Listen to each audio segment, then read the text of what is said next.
Hello guys! Welcome back to my channel. As I mentioned sa aking first vlog, today we're going to make French bread.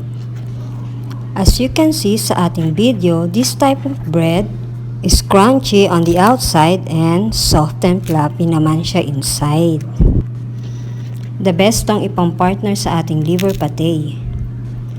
For our liver pate recipe, you can find it here, so please don't forget to subscribe to my channel for more video updates.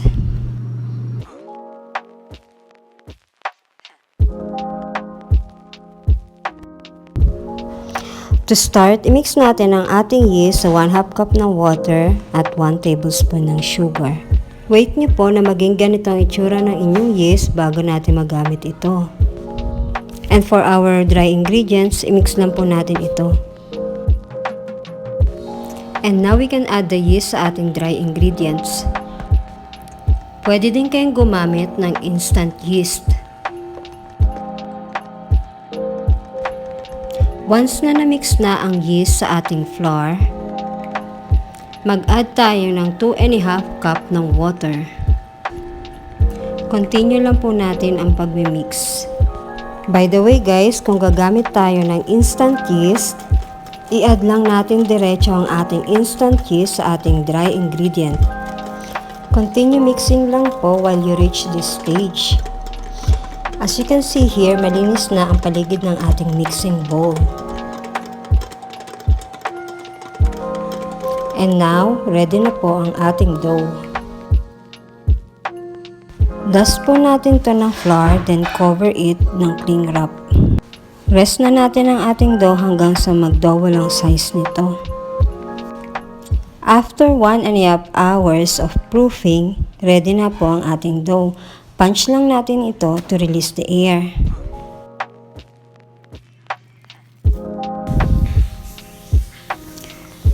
Dust po muna natin ang ating work area bago natin i-transfer ang ating dough.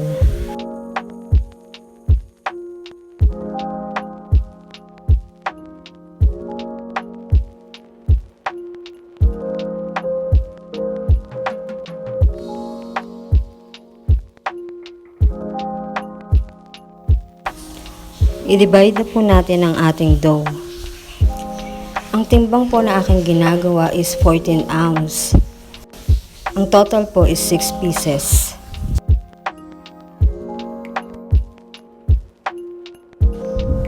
After nating ma-divide ang ating dough, form natin to into a ball.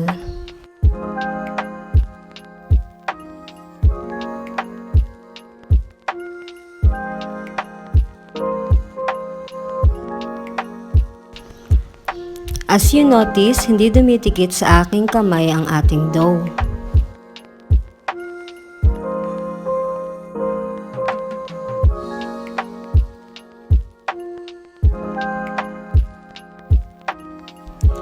And now, proof po ulit natin to for another 10 minutes.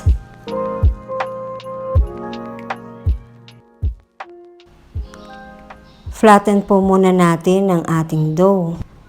Sa pag-tuck in naman, kailangan po siksik.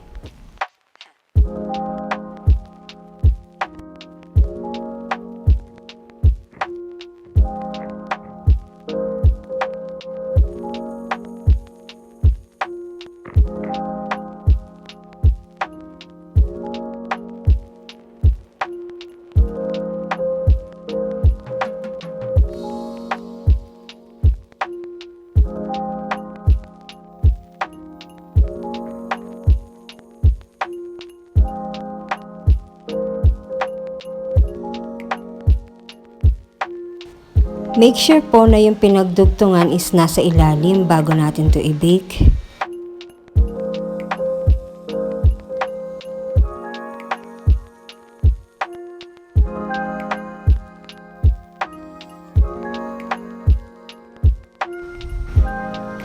I-rest po uli natin ang ating dough hanggang sa mag-double size.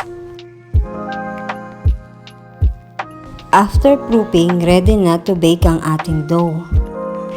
If you like this video, please don't forget to subscribe to my channel. Thanks for watching!